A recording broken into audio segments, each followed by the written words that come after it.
All right, now welcome everyone. Please confirm you can hear me. Good morning. Good morning.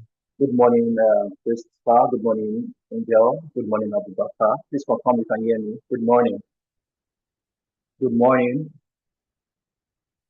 Please confirm you can hear me. Good morning, Abiodun. Good morning to Lope. Good morning, Taiwo. Good morning, Christopher. Please confirm you can hear me.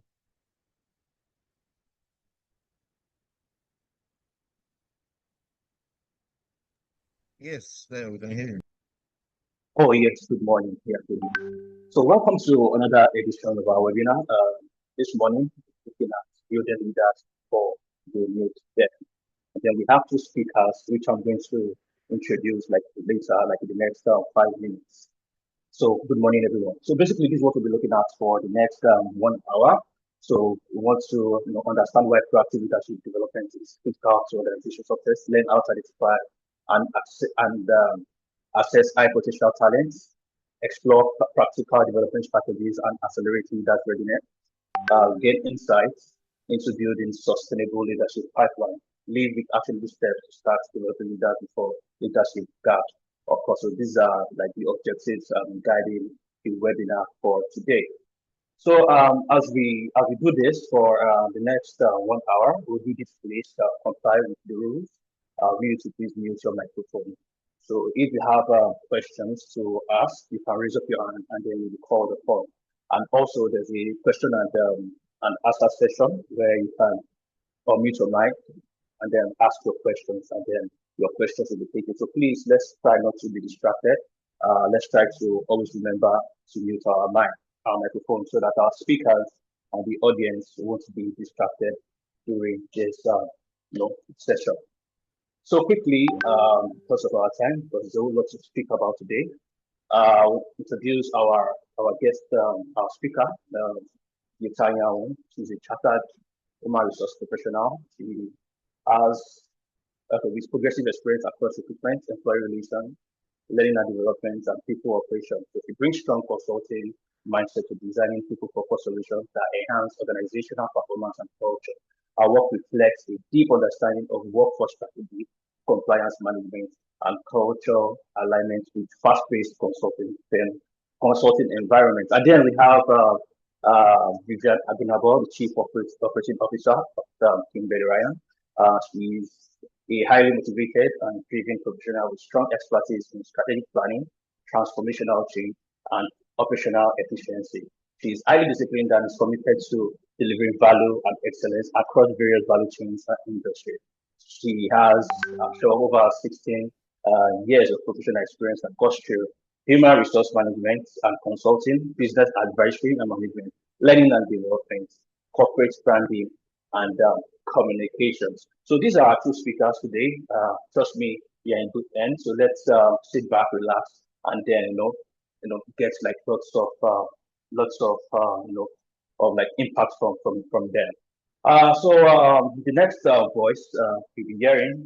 Anyways, before I introduce the first speaker, I am the host. My name is Adidayo Olurebi, and I will be the one hosting this webinar today. So yeah, the next voice you'll be hearing will be that of Gift Ayam as it takes us for the first half of this training. Thank you.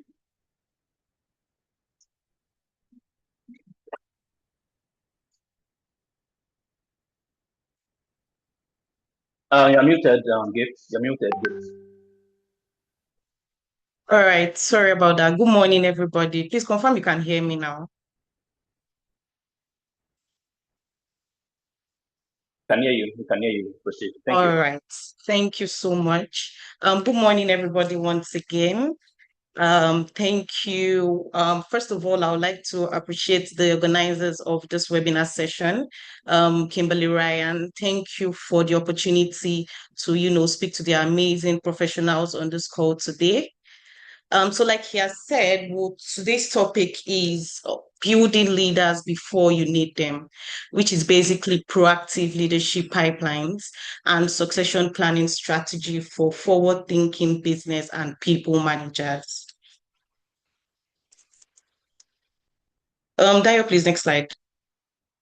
All right, so before we dive into the session today, we'll be looking at key questions that is actually going to drive our conversation, which is what happens when a leader leaves unexpectedly in your organization?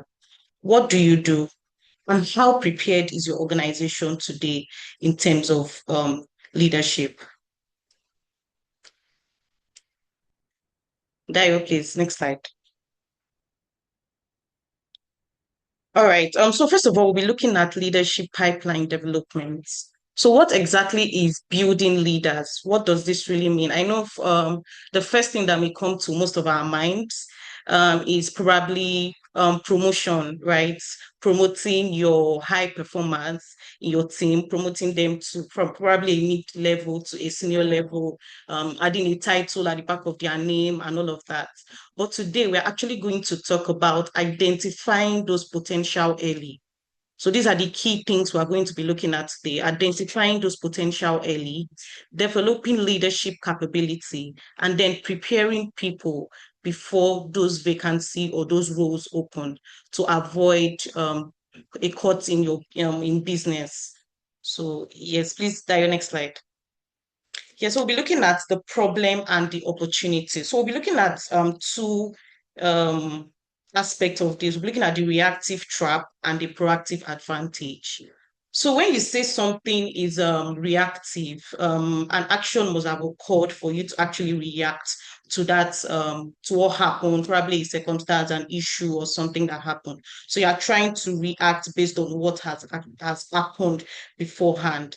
And I would say this is what most organizations are actually practicing today. If we go further in our slides, we'll actually see these figures and these percentages. So most organizations are, being more reactive than actually being proactive. So let's look at what the reactive trap is all about. It's basically most organizations face shallow benches, panicked replacement, and inequitable promotion processes based on tenure rather than readiness. So still, for instance, let's say the a key head of a unit in your team leaves today, and then there was no proper strategy or succession planning in terms of filling that role. And then today he decides, oh, let's say the head of IT decides to leave that team, and you are left hanging. There's panic in terms of replacements, and then there is inequitable promotion processes. So people that you believe, okay, this employee has stayed 2 years, 5 years on this team, I believe he would be able to, fill in that gap for the senior lead that has left that position. But it's actually not supposed to be that way. You're not supposed to react to that circumstance. You're not supposed to react to that employee, that key employee leaving. You are meant to be prepared. So that is as against the proactive advantage. So what exactly is the proactive advantage? It's a visible merit-based pipeline which boosts readiness by 2 times, increases retention of your top talent, and ensures business continuity during disruptions. So this is what we're actually advocating for in the course of this webinar, that your organization should be more proactive in terms of building successions and building your employees to assume those roles in case of, a key team member leaving the team, or also for retention as well. So why it matters? We have volatility. So today's business environment is defined by constant disruptions, economic shifts, technological advancement, and evolving workforce expectations. So when organizations wait, right, until leadership is needed, they are already behind, like I said earlier. Leadership is no longer about reacting. It's about anticipating and navigating uncertainty in real time. So you are meant to be active, you are meant to be proactive, and you are meant to make sure that you're not reacting to circumstances or all of that. And then also we know that definitely it will affect and impact our business and the organization at large. Then talent scarcity. I hope I'm not too fast. Sorry. I hope you guys are catching up or following me. Just a thumbs up will help. Thank you.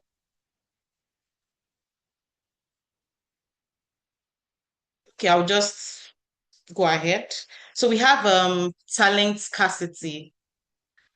External hiring is 20 to 30% more expensive and riskier.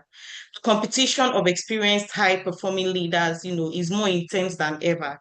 Relying solely on external hiring is not just expensive, it's also unpredictable. I'm sure if we have some HR professionals on this call, we know how recruitment is now. We know how expensive it is. We know how risky it is to bring in new people into the team. So in this case, we're advocating that you work with those you have on your team, build them to be the future leaders you want, right? And then demographic shifts.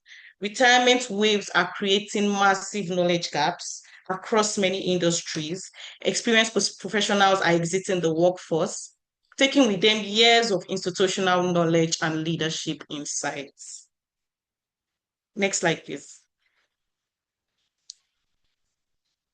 So now we'll be looking at why exactly should we invest in leadership pipelines. So the cost of inaction is actually real. Proactive leadership development protects business continuity, performance, and long-term growth. So one of the reasons, so we'll be looking at three major reasons, and the first one is business and market impact, which to me is, one of the key and most important reason why organizations should invest in leadership pipelines.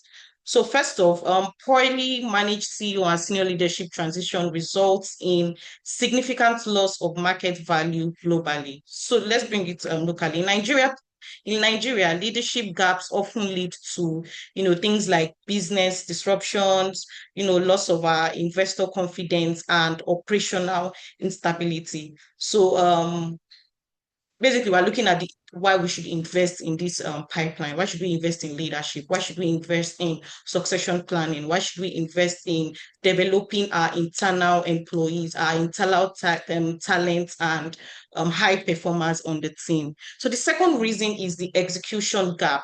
Remember, I said that we are going to bring in the numbers. So it's 86. Let's look at the 86% versus 14%. So 86% of leaders say succession planning is critical, and only 14% believe they are doing it effectively. We can look at the wide gap between these figures. Yes, everybody agrees that succession planning is critical. We must do succession planning. In fact, it's becoming a word that is mostly heard in the HR, amounts of the HRs.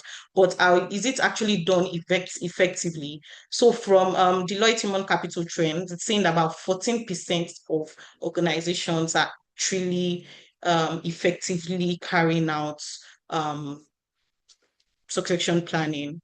Then many organizations, like I said, many organizations recognize the need, but they actually lack the structure, the consistency, and the follow-through of executing these pipelines. Next slide. So the last and definitely not the least is the return on investment. 2 times better outcomes. So organizations with strong leadership pipelines achieve higher internal promotion rates, faster transition into leadership roles, and stronger retention of our top talents. Next slide.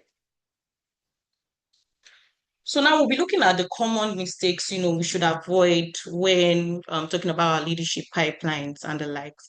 So we should avoid the performance trap, promoting high performance solely based on current results without assessing leadership potential or readiness for the next level. So we should not just promote based on their current performance. We should, have track records. We should, the metrics, the analytics. We should look at all of that. We should also look at their leadership. We should also assess them based on leadership as well, their leadership potentials or readiness to actually take on the next level.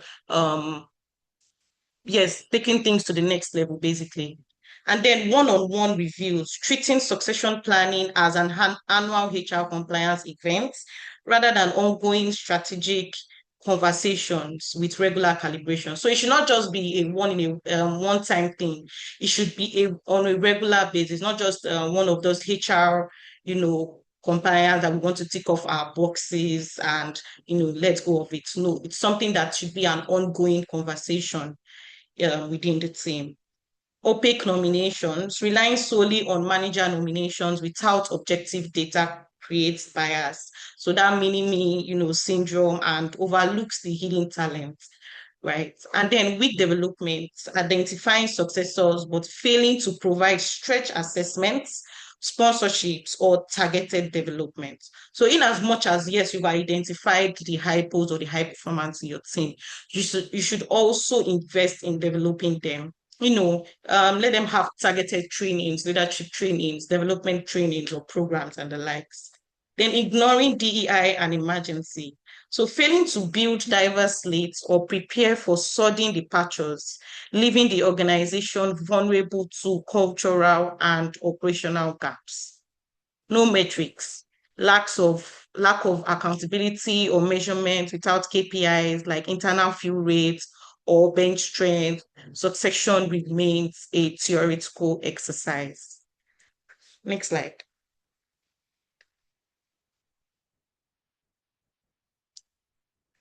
Okay, so now we've looked at the common mistakes. Now we'll be looking at how to identify the hypos in our team, the high potential talents. So potential is not just about current performance, it is capacity to grow into more complex leadership roles.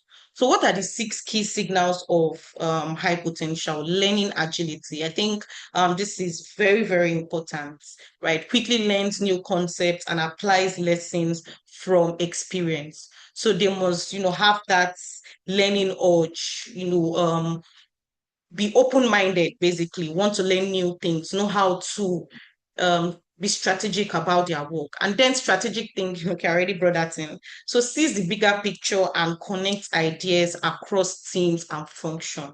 This is very, very, very important. So you're seeing beyond your responsibility, your roles, what you are actually supposed to do at this time. You're just seeing the bigger picture of your organization. You're seeing the bigger picture of what your team is actually meant to accomplish, right? And then influence without authority. I hope we all know the difference between influence and authority, which is basically builds relationship and drives results through collaboration. Then judgment under ambiguity, makes sound decisions even when information is incomplete. Drive for growth, seek new challenges and broader responsibilities, very important.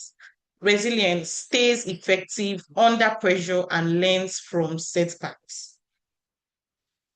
We'll be looking at, there's the high performance and the high potential. So there is a wide difference between these two, even at the diagram that we're looking at right now. So for the high performance, it means basically exceeds current goals, technical expert, reliable execution. And then for the hypo, is basically seeking broader scope, change catalyst, and enterprise mindset. So if you look at this diagram that is in front of us, you could see that for the high performance, that is the diagram in the smaller circle, directs more to just values, judgment, and resilience.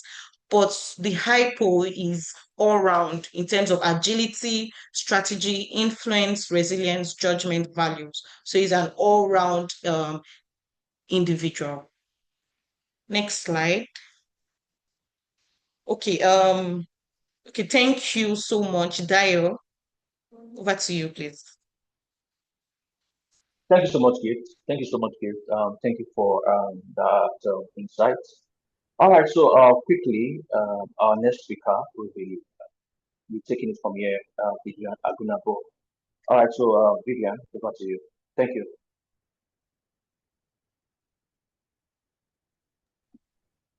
Thank you so much, Dio, and thank you very much, Gift. Gift has thrown really a huge insight into what we're talking about today, which is basically developing leaders for our workplaces before we need them in terms of building our succession planning. We'll be looking now on how we can assess leadership potential in our hypos. So we have identified our high potential talents in our organizations, and now we want to ensure that they have the right leadership skills that is needed for them to progress into these leadership roles. So basically on this slide, we're going to be looking at the three quotients, the CQ, DQ, and EQ. Cognitive quotient, basically looking at how this person is thinking, the kind of problem-solving solutions and approaches that this person brings on the table when conversations are had. We are looking at the drive quotient in terms of how ambitious is this person talking about. Gift mentioned a broader scope beyond just achieving or exceeding expectations. What is the bigger picture that this person is bringing on board when it comes to their skills? And then we have emotional quotient, which is a very important factor when you talk about leadership or any kind of senior role, because this person needs to be able to have influence, as Gift has mentioned. Your person also has to have empathy to understand how to work with people from diverse cultures and genders and demographics and all of that. So these three quotients are very important. And the next slide, we're going to be looking at development models. What kind of approach do we use in terms of developing our talents? So on this slide, we're going to be looking at the 70-20-10 model, where we're talking about 70% on experiential model of learning, 20% on social, and 10% on formal.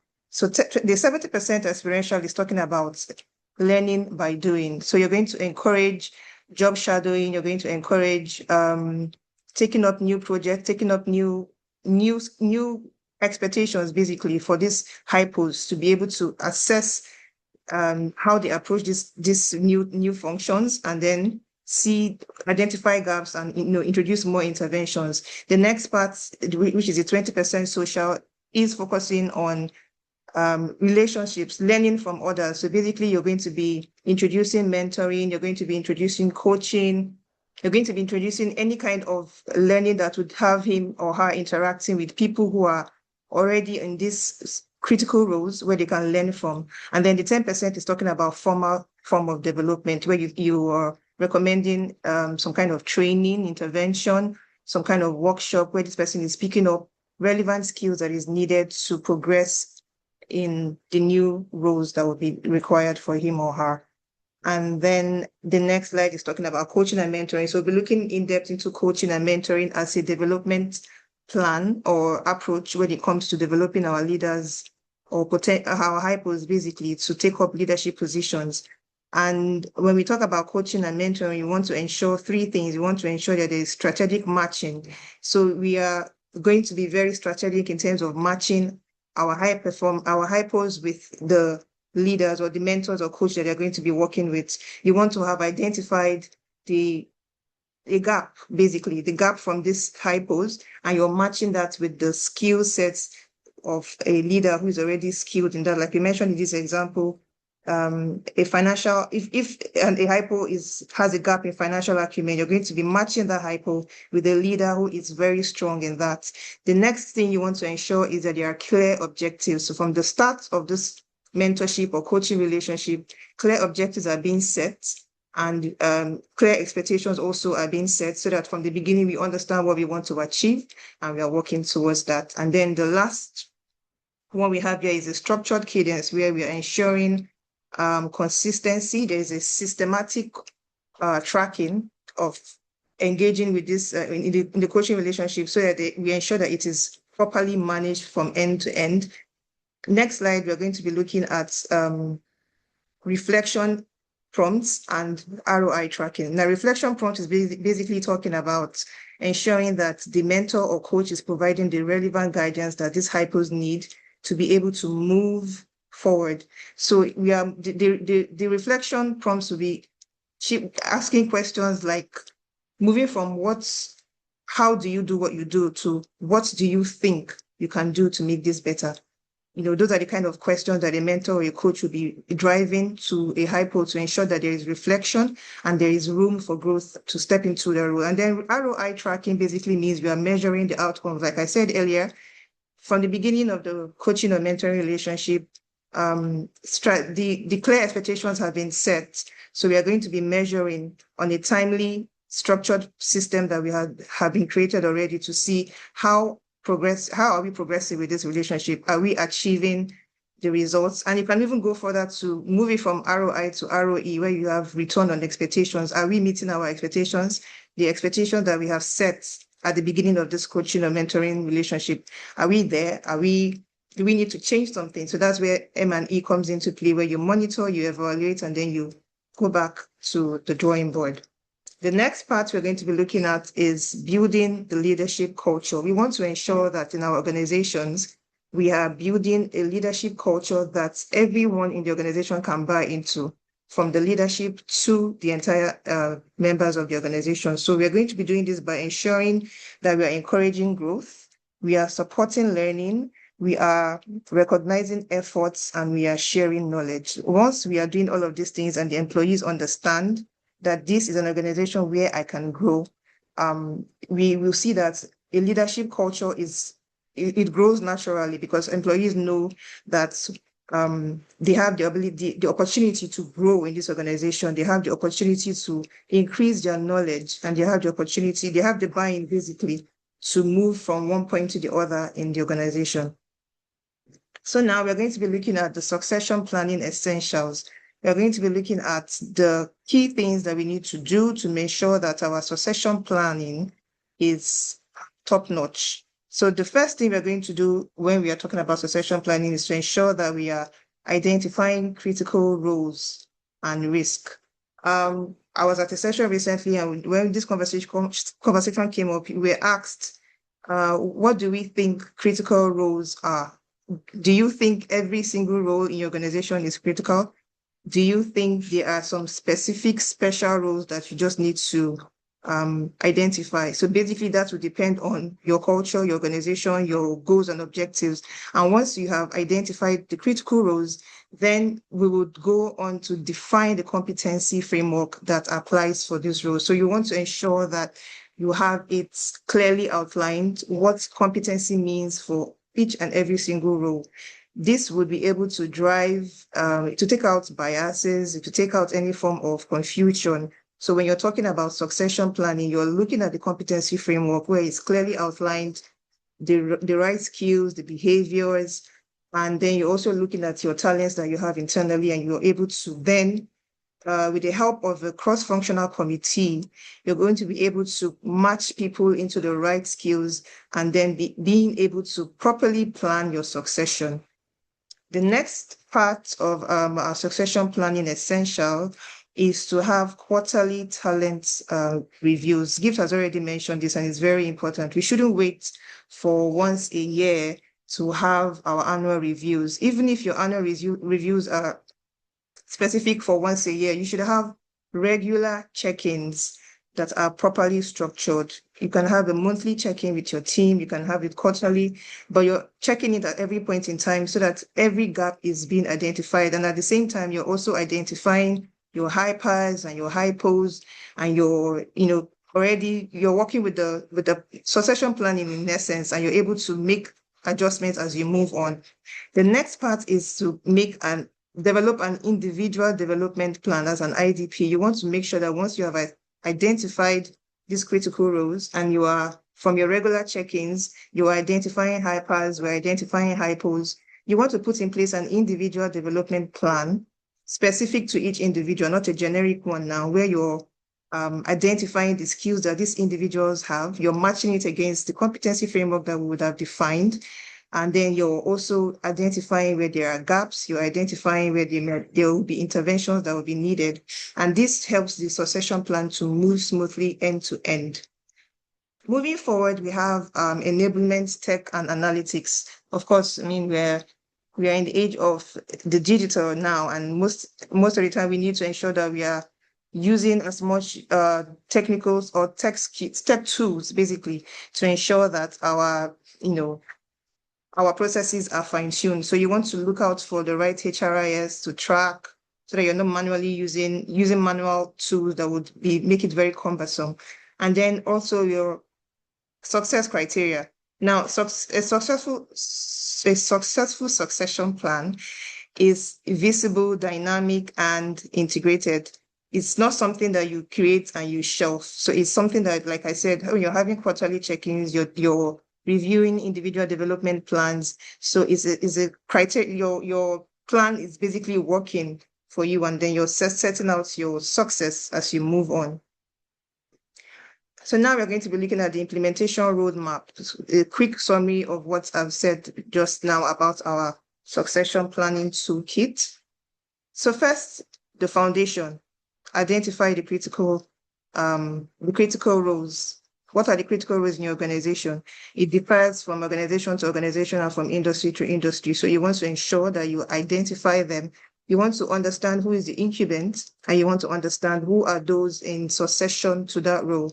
Identifying these key roles would open up a lot of conversations where you would then know if there are actual successors in this organization. You would understand if there are people who are waiting in line or who are being developed to move on to take up that role. And this would also give you a quick overview on do you want to build talents internally? Do you want to buy? Do you want to borrow? Do you want to automate? Those are the questions that will come up when you start to identify the critical roles. And then you want to define competency. We've talked about that, and then ensure that we have a strong cross-functional team that is going to be in charge of the calibration of talents when it comes to the reviews.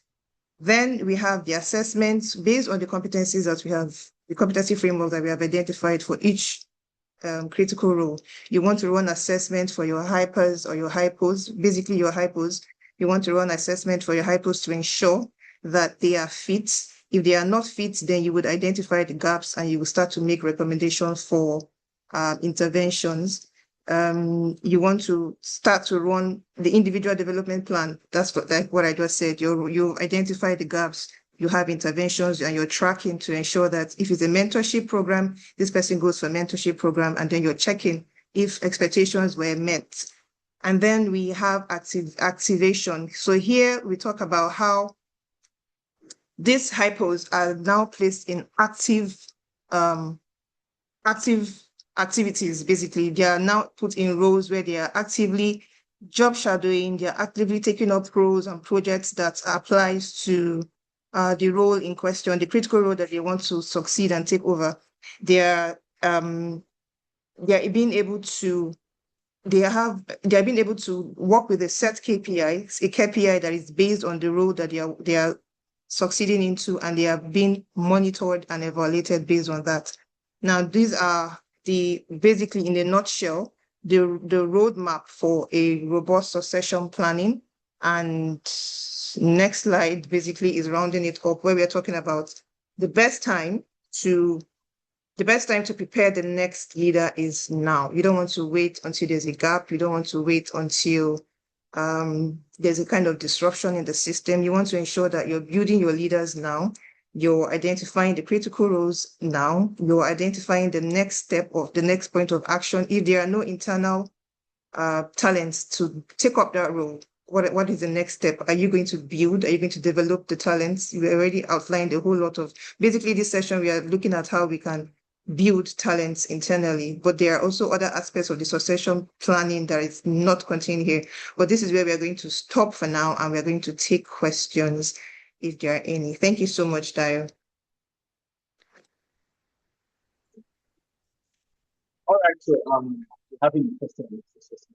So we have you can also use the chat box to ask a question. Dio, I can't seem to hear you clearly. Dio. So yeah, this is the question. Can you hear me now? Yes. Can you hear me now? All right, so yeah, question and answer session. Okay, yeah, so if you have a question, please use the chat box. Let's type in the question. Also use it for you to ask the question.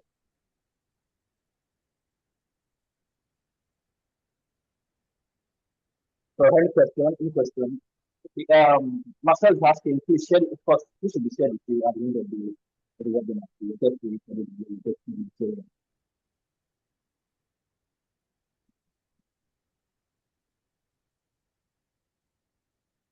Any other question? Does anybody have any question?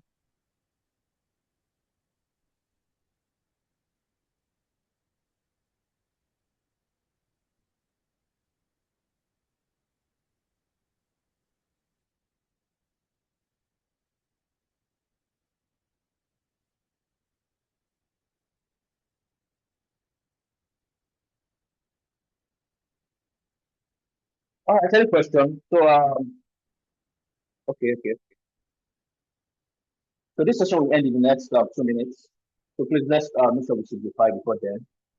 If you have a question, please raise up your hand. If you don't want to speak, you can use the chat box to ask a question.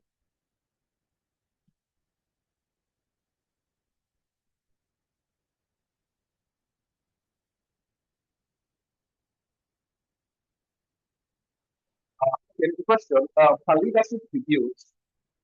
Also, how do you identify a person that has leadership skills?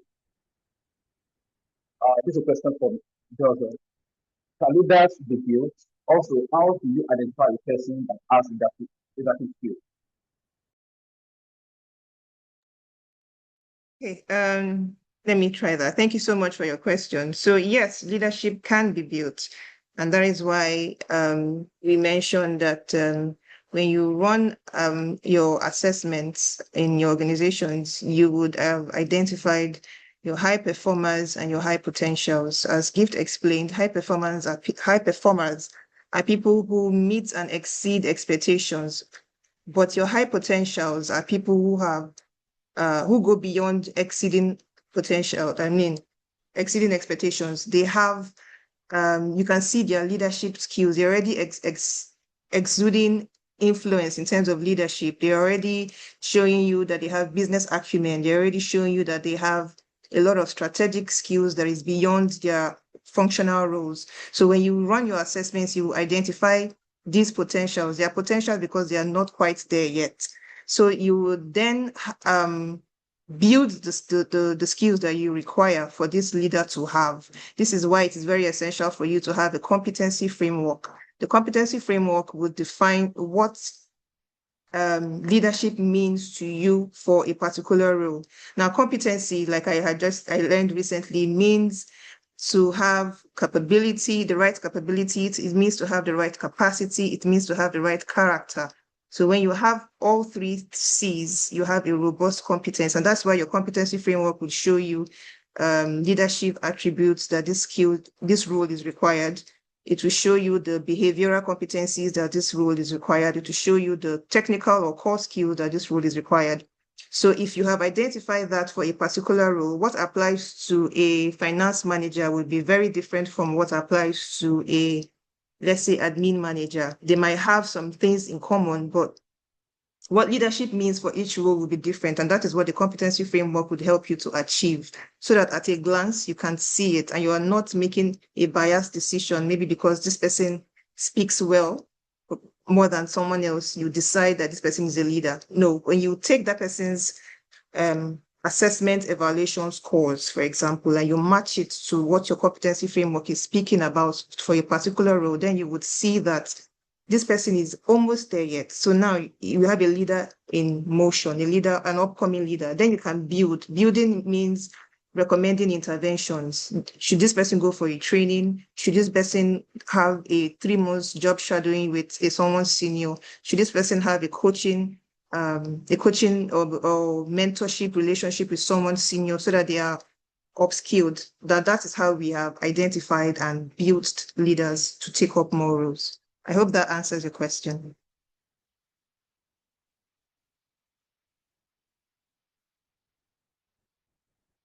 Thank you, Vivian. So I'd like to take one more question. One more question. I'd like to take one more question.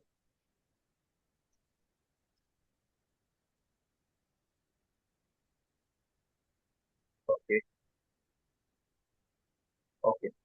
Thank you, Timothy. All right. So let's take one more question.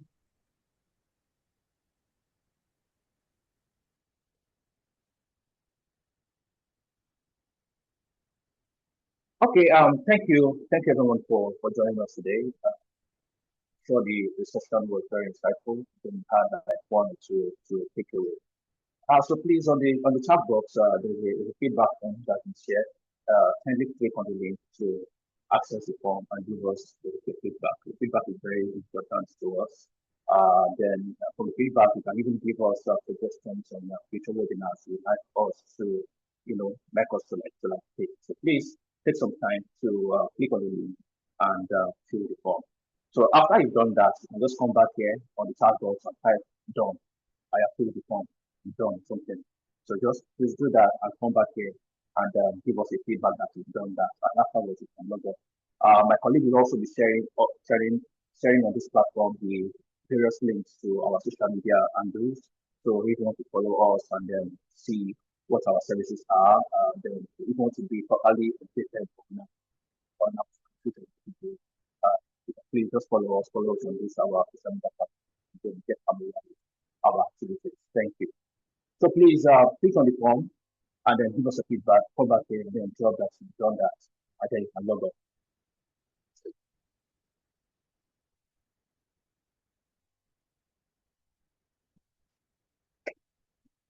All right. Thank you, Joma, for thank you. Thank you, Joma.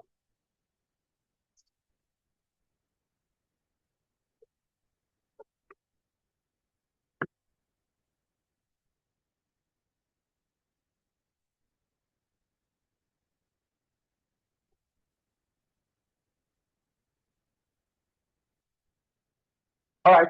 Yeah. Thank you, Stylist. Please drop. Please drop your keep the comments coming. Fill the form and give us a feedback. Yeah. Oh, somebody is asking, Vivian. I know we're already ending the training, but someone from our audience from the LinkedIn platform is asking, how do you retain potential talent in an organization after investing in their training and capacity development? So this is a question from one of our audience on LinkedIn. Vivian, are you still with us? Yes, I'm still here. Can you take Yeah, that do you get the question? question? Yes, so you take it All again, right. please. Yeah, how do you retain potential talent in an organization after investing in their training and capacity development? Tough one. Tough question because we are in a very dynamic and interesting talent market right now where talents are, but it's a tough one. Basically, you also want to ensure that your talent retention strategies are to speak. Now, all of these strategies have to be working hand in hand. Your succession planning strategy, your workforce planning strategy, your talent retention strategy also has to be top notch. So here you'll be looking at so many aspects. I want to believe you would have been engaging this hypo, and you would have, of course, identified the developments required basically, and then you've implemented. So you've taken this person for the right trainings, and now they have transitioned to this new role. And then now of course they're hot cake now. So every other person is looking out for them. So you want to make sure that other aspects are in place. You have the right culture that has an enabling environment for this person to thrive. So this person feels at home working with you and they want to continue to grow. You have clear career trajectory for them. They understand that this is not the end. From here, you can move on to other things. From here, you can grow to be the head of a unit. You can grow to be on the C-suite, on the board. Then there are other things.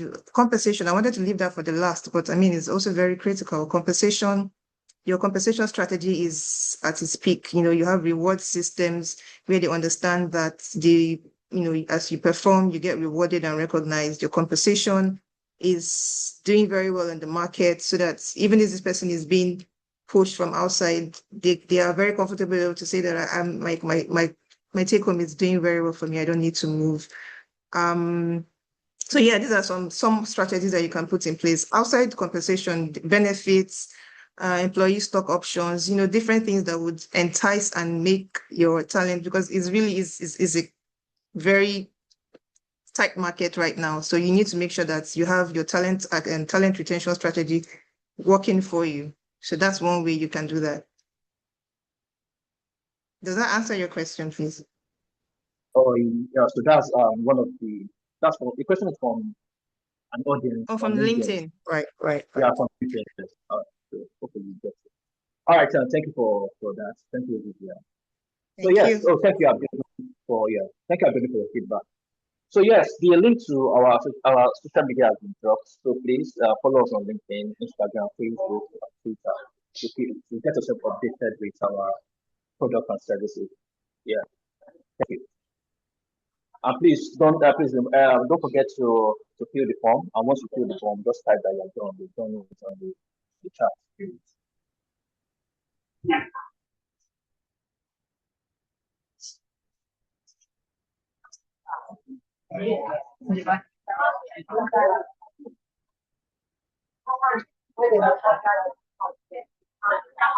chat.